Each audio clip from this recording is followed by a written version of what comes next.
we're at this stage right now where, again, it's not just a safari, it's not just a Disney fairy tale that we're going on. It's serious business, and we have to have a really good plan to be able to get us out of this chasm, get us out of this uncertainty. And we do that by building that foundation. Like I talked about, building your value creation, creating remarkable experiences, and being able to deliver digitally. Hello, and welcome to a whole new episode of Engati Engage. I'm your host, Jeremy D'Souza, and today we have digital transformation specialist Doyle Buehler gracing us with his presence. But before we begin our interview, allow me to introduce you to the magic of Engati. Engati is the world's leading multilingual, no-code chatbot platform, available across 14 channels with 25,000 bots created across 186 countries in every domain and use case. Engati has been recognized as a top platform by Inc.com, TechWorld, CIO, and many others. We run the Engati blog, video channel, and the Engati Engage podcast, receiving upwards of 300,000 visitors annually. And now, for our guest. Doyle Buehler is a best-selling author, entrepreneur, international speaker, and digital business leader specializing in strategic digital branding and marketing. He has mentored, coached, trained, and inspired many in the areas of startups, digital leadership, digital innovation, and others.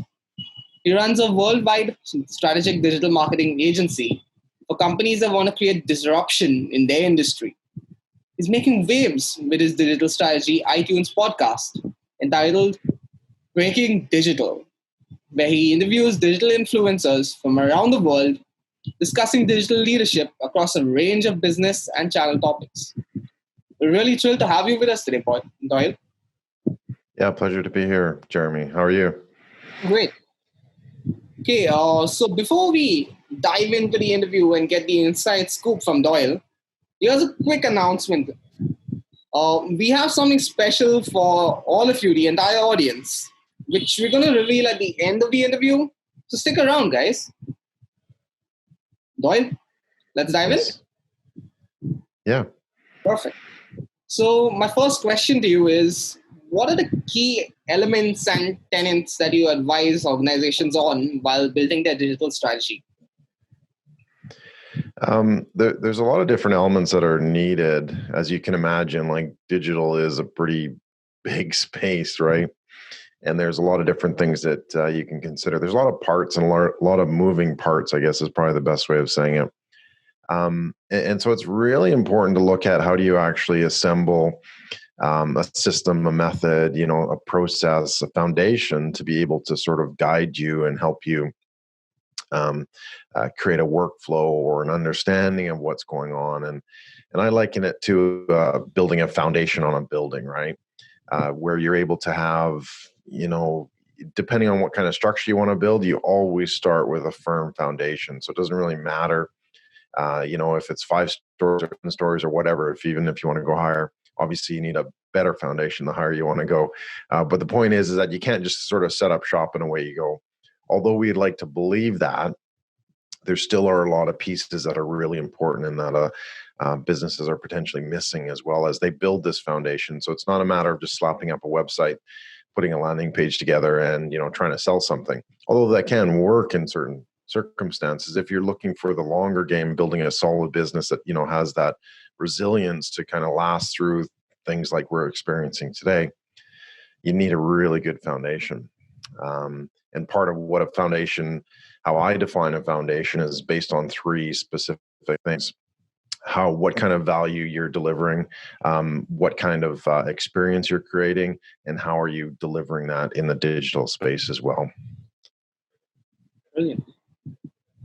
So what would be the key differences in the strategy for a B2B product versus a B2C one? They actually are pretty similar If the cool thing is that if you say have a very good foundation for the business, there's just a little bit of tweaking because that's part of your audience, right? So you have to understand your audience, which is really key. But if you're actually able to create value, if you're doing value creation regularly and in the right manner, that's really how you can focus with your audience, whether it's B2B or B2C. And likewise, if you're the second point rather was, if you're creating an experience, if you're creating a remarkable experience worth remembering as well, like, guess what? Whether you're a consumer or you're another business, you want to be able to create that also. And likewise with digital delivery, right? How are you able to, deliver anytime, anywhere? And again, if you're B2C, you have to look at your customers potentially coming to you, but are you able to fulfill that? And if you're a B2B as well, guess what? It's the same sort of thing. So really, fundamentally, the foundation is the same, right? Are you creating value? Are you creating an experience? And are you creating that digital delivery moment as well? And then you have to look at your audience. How can you actually be more specific in each of those core foundations? And if you've got that, then it becomes a little bit easier because then you have, you have more of a strategic purpose. You have more of sort of an alignment. You have more of, understanding what that is that you're going to provide as well. So fundamentally, it's the similar type of problem. Obviously, the outcome is a little bit different that you have to sort of manage that. So that would be my focus is look at how you can actually apply those three concepts. So essentially, it's all about helping your audience out, providing value to them in a smooth way and, making the experience great for them, right? Yeah. So creating creating value, right? Primarily, that's how you have to define yourself. What are you about? What's your business about? How are you delivering that value? How are you sort of defining that essence? How are you creating that value? And in today's day and age, we really sort of need to look at beyond sort of that superficial value. It's like people are looking for a ladder, looking for a life raft, right? How do they actually get out of this chasm? And how do they do that? Well, it comes down to what value creation are you providing? And then, yes, you have to look at the experience. So can you provide that value in an experience worth remembering? And then finally, can you create that value that's required with a remarkable experience? And can you deliver it anytime, any place type thing? So you have to really look at adapting your business to those three principles because that's, again, where you can decide how are you going to get past this? Are you going to have a life raft? Are you going to have a ladder? How are you going to actually develop that with your business? So that makes great sense. Okay, so putting out content on social media and communities obviously helps in creating value. How can social media and online communities be leveraged for brand promotion and value delivery?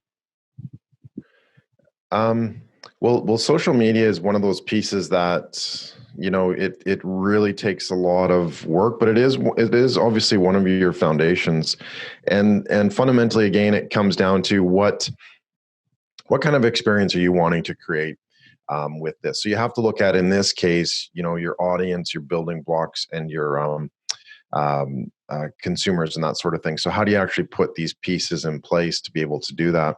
And that's your content.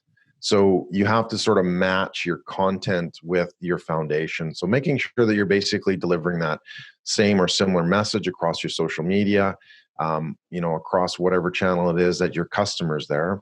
And kind of you need to align that as well. Because if you have an audience, right, if you have the building blocks and if you have the content, those are the three key ingredients that you need to be able to connect your audience to what you're doing, right? Your value. And if you don't have that connection, then obviously people will, go wherever they can. You're basically, I say it a lot, you're one click away from your competitors in the digital space. So it's really important to be able to create that experience through your audience, through the building blocks, and through your content as well, so that you're able to engage with them. And if you're creating an experience worth remembering, what does that come down to? It really comes down to that content that you're providing, that journey that you're bringing them on, and it's really sort of giving them that structure to help them tell their story. And if I may, there's, one of the biggest misconceptions. We hear a lot about storytelling and digital storytelling and all that kind of stuff online. Number one, right now, we're not necessarily in a story like, a Disney fairy tale or whatever. We're really more in an expedition where we need to prepare our businesses, and we need to sort of understand the steps that we're going through to get it past this, chasm that we're in right now. But we need to be able to take that expedition and, create that story from that. And how we do that is by providing that foundation of the business. So you can kind of see how this all sort of loops back to, are you providing that value? Are you providing that experience? And are you providing that ability for your customer to deliver to your customer at the end of the day? Definitely.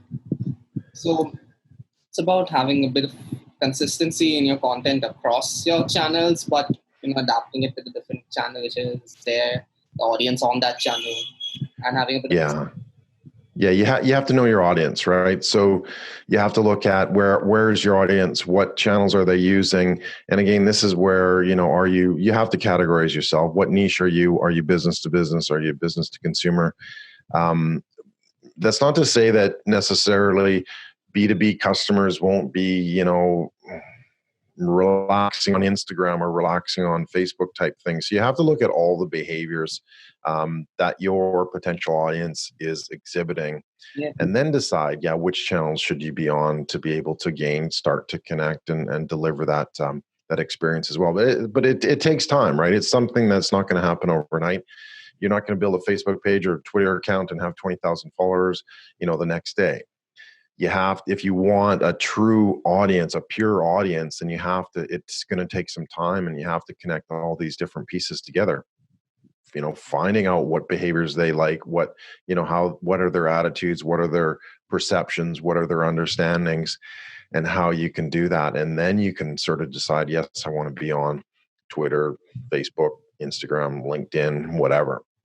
Right. Yeah. So it's pretty important that you match those up. Otherwise, there will be a mismatch. So you may be trying things on LinkedIn, but if your audience isn't keen on that, then guess what? You'll sort of never make that connection as well. So you have to take a look at it, ask the questions, see what's going on. Is this where my customer is? What are they doing? How are they doing it? What do they believe? All that kind of stuff. And then you can sort of move forward from there. Yeah. So essentially, even B2B is still human to human over there. So you have to keep that in mind. Yeah, absolutely. And that's a really good point, Jeremy, is that the human side of it, we talk about being digital and being online and all that kind of good stuff. But at the end of the day, people want a human experience. And so we can't just automate everything out there, right? Through postings, through emails, through, e-commerce engines, whatever the case may be. We can't automate everything. And because people are looking for that human to human interaction. So we have to really humanize our digital, kind of thing. We've sort of gone on the curve to trying to automate everything and, lead pages and lead funnels and all that good stuff. But guess what? People are not really interested in that. They want to have a relationship. Certain types. It's not necessarily that we want to have, buddy, chummy kind of beers type thing, peanuts over beers, right? It's more so that they want to know that there's a human that they can associate with, that there's a human that will solve their problems if they come across a problem or a challenge as well. And they want to understand that. So we really have to give them the assurance that this is something that you can do. And I mean, you guys are in chat, right? Chatbots. So that is a very powerful tool. But at the same time, we have to make sure that it understands how we can interact with people and how we can sort of move them into that next stage. So it's not necessarily closing the sale. And I mean, it certainly can be, depending on your business, if you're an e-commerce seller with certain types of products. But if you're more sort of B2B, professional services, that sort of thing, you can bring people through that conversation, that starting conversation with a chat, right? With a chatbot, whatever the case may be. And that's very, very powerful. And that really streamlines your whole selling process as a business, or your whole buying process as a business as well. what I'm trying to say is you need to integrate these types of things with automation, with chat, with that side of, like you said, pointed out, being human as well. So yeah, well, you can't automate everything, but it's a good idea to automate a few things. So like Yeah. chatbots are popular with lead generation and customer support. What gaps do you see, and what do you think conversational intelligence and automation would be progressing towards in the near future? Um, I kind of see it's not necessarily a gap yet, but what I think, and I briefly talked about that before, but what we're seeing is the tendency to try to over automate everything. And it's my personal belief that we can get to a certain point, about 80 or 85% of the day-to-day activities we can automate, right? But we kind of have to reserve that 15% for what makes you, good at business, and what makes me good at business, and what makes, our other work associates good at business. So we have to get people to that point where, we can talk with them directly. We can continue to, again, put a human to the face type thing. So we really need to understand that we can't necessarily over automate, but we have to be able to raise the level of our automation to allow us as the business owners, as the businesses, that ability to focus on what we're good at, right? We're good at talking. We're good at communicating. We'll never be replaced by machines in sort of that communication side of things, that human to human side of things. So we want to get that level of engagement up. We want to create that level of automation, rather, that allows us to then start connecting from here. So if if I could draw a picture, right, we want to get out to about 80%, and then from that 80% to the 100%, that's where you and me can sort of use our skills, our communication skills, our human skills, all the good stuff that associates with us. But we need to get people to that 80% mark, and that's where chatbots work quite nicely, is being able to do that and start that conversation and get sort of the content. And if you can imagine a chatbot being able to find your perfect audience, filter through Twitter or filter through Facebook and find, your specific audience that, based on previous behaviors, is interested in what you have, that's very powerful. So you've been a judge at a lot of award shows till now, right? What unique ideas or strategies have you come across, and what common mistakes do you think businesses making? The ones that win are the ones that are creative. The ones that lose are the ones that aren't really leveraging what they have. So you look at the pretty much level playing field, right? The ones that really stand out are the ones that look at the problem, the challenge a little bit differently. So they'll take it from a slightly different angle, slightly different perspective, and they'll be creative about it. They'll add humor into it. They'll add sort of that human connection to it. They'll add those pieces that really can sort of play on that story, our sense of understanding of listening to stories and going on trips and expeditions and safaris and all that kind of stuff, right? Yeah. So those are the ones that are winning. The ones that aren't are assuming that they don't really need to do much, right? The barrier to entry is very, very low now. Like, anybody can throw a website together. Anybody can, throw a landing page together or a funnel together. That doesn't make a business. So it's that assumption that I've got a business, I've got a website, and away we go, right? You really need to look at how do you actually build upon that? How do you connect all these pieces? So when I'm judging, and I've judged for, marketing awards and advertising and podcasting and all these kinds of things, when you look at that story that they're trying to tell and how they're trying to be creative and innovative and not doing sort of the same old, I'm making assumptions that what I'm doing now is going to be good enough tomorrow. Like, digital changes every hour of every minute, of the day type thing. So unless we're sort of looking at how do we move forward, as I said, you're one click away. This is the most powerful piece of hardware on the internet around the world, right? It's your finger. And that's because I can click anywhere I want based on what you're providing to me. So if I don't like what you're providing, if I'm not sort of stepping it up a notch, I'm going to click off and find somebody else who is. Okay. So I think it's the ones which think I'm going to win on my features and I don't need to put a human touch. I don't need to play with emotion over there. Those are the guys who are losing out there, right? Essentially. Yeah. Look, you, and this is where, again, you have to look at pulling all these pieces together. In today's day and age, having a website is not enough, right? In today's day and age, having a Facebook page, guess what? That's not enough, right? You really need to step up your game. So the ones that are embracing the new technologies, and you don't have to be a technophobe or a technophile, right? A person who loves technology. You don't have to be a person who loves technology to be able to embrace it and engage it. And this is a whole concept of what I call, building your digital leadership. It's understanding that the technical aspects of what you're trying to accomplish, maybe you don't necessarily need to know the specifics of it, but what you should know as a business leader, as a business is how to actually leverage that technology, right? Do you care if it's, does the leader of the business care if, we're going to broadcast in 4K or 1080p or 720 or whatever the case may be? Not really. At the end of the day, it's as the leader of the business, if you can develop your digital genius to say, we need to create content. I don't care how you deliver it. What can the internet actually handle? I want to create, this expedition. I want to take my customer on an expedition. I don't really care if it's 4K or whatever, 1K or whatever the case may be, right? So you have to change that perspective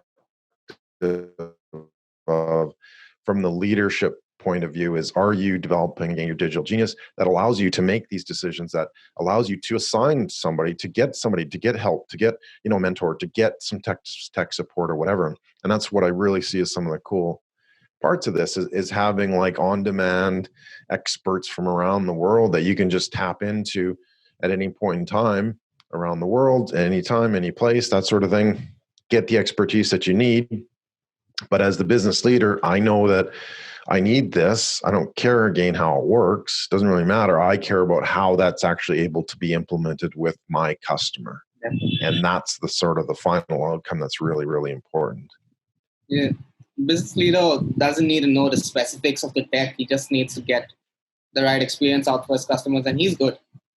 Yeah, exactly. So implementing a new technology like chat, it's great, but we can't take it from the perspective of everybody's doing it, or it's great because you don't have to do it. I, as the business leader, want to know, how is that going to make the journey for my customer better? Yeah. Right? How is that going to allow them to adapt? How is that going to allow them to understand this story, or taking them on this expedition that they could then, that they have what they need, right? Ultimately, that's what we're trying to do. We're trying to solve a problem for our customer. And again, it doesn't matter the tech. It matters, what am I doing with the technology, right? What's in my toolbox? I don't need to know how to operate every single tool in my toolbox, but I know that I need it and I know where to use it and how to use it, and with the outcome of, how does this help my customer solve their problem or their challenge? And that's where we need to, as business leaders, focus on it, is how do we actually provide that solution that gets our customer where they want to go. And again, I've talked about expeditions a lot, but how do we actually help businesses get out of this hole of COVID and move forward? It's an expedition. We have to have the tools. We have to have the resources. We have to have the understandings, the strategies, the tactics. We have to get them up to that mountain. Yeah. Across the Antarctic snow sheets or whatever the case may be, right? That's what we're up against. So we got to be prepared. Definitely. So do you have any other thoughts that you'd like to share with our audience? I think that fundamentally, again, we need to look at what's really important for our business. So what's the foundation of your business, and what are you trying to help your customer with, help your audience with, overcome their challenges, overcome their problems, you name it. So we're at this stage right now where, again, it's not just a safari, it's not just a Disney fairy tale that we're going on. It's serious business, and we have to have a really good plan to be able to get us out of this chasm, get us out of this uncertainty. And we do that by building that foundation. Like I talked about, building your value creation, creating remarkable experiences, and being able to deliver digitally, right? Yeah. And if you don't have those elements, and if you're not working on those specific elements, your business is not going to get through this, right? And I don't mean to be a pessimist, but I mean to say that, we have to look at the reality of the situation, that unless we've got a solid business foundation, it's going to be teetering and a little bit unstable, and it might fall down. So we have to be very careful. There's still a lot of risk out there, but at the same time, you can do this, like you and I having this conversation right now around the world, which is fantastic. Why can't every business do that? They absolutely can, if they look at how do they do that? How do they build that foundation, value creation, experience, and digital delivery as well. So you've got those three elements, work on those three elements. That is what will give your business that certainty that you need. Definitely. You need that strong foundation based on those three elements, or you're just going to be swaying with the wind all day. Yeah, exactly. And sometimes you see those buildings kind of creaking in the wind blowing, and it's like, yeah, that's not going to stay up very much longer. Like, I'm not going to stay there. I'm not even going to be in the area. Anyway, yeah, exactly. This has been great. So it's a fun, it's a good thing that we need to take a look at. And perhaps this is one of the things I might also add, is that this is a great opportunity too, because we might have a little bit of extra time, and maybe that's not a good thing because you're not necessarily having customers or whatever, but let's assume you are. It's a great time to look at what are you doing now to be able to survive and being able to grow, get past the uncertainty down the road, because this is now the time to look at it. How do I prepare my team? You should become the chief expedition officer, the CEO. And if you can sort of twist that around to say, I'm actually here to lead this business forward, I'm going to build my foundation, and I'm going to go forward. Guess what? That gives you a huge advantage over the other business that are just kind of, let's try this and let's do that. And maybe we'll go over here and go for, do this for a while. There's still a need to look a little bit further forward, and you do that by building that foundation. So Definitely. Hopefully that's been helpful. It's been more than helpful. Anyways, thank you so much, Doyle, for giving us all your time, all your energy over here. Your insights were absolutely valuable and brilliant. I know the audience is definitely going to love this. Oh, thank you. Yeah, and well, my pleasure. Great to talk with you, Jeremy. So hopefully I've been able to answer your questions and convey some of the important parts of what digital is. So you most certainly have. Awesome. So for the audience, well, we did say that we have something special for you. Since you've stuck around so long, we'd like to announce that our ebook, The Evolution of Customer Experience, and as Doyle said, the experience is one of the major elements in the foundation. So our ebook is out and available for you to download. It's completely free. And you can check the link in the description or go on www.engati.com/resources and you'll find it right there. Engati Engage will be back with a new episode and a new expert really soon. So stay tuned. And check out Doyle's Twitter and his LinkedIn. There's a lot of information for you over there. There's a lot of value to be found. Thanks again, Doyle. Thanks, Jeremy. Really appreciate it.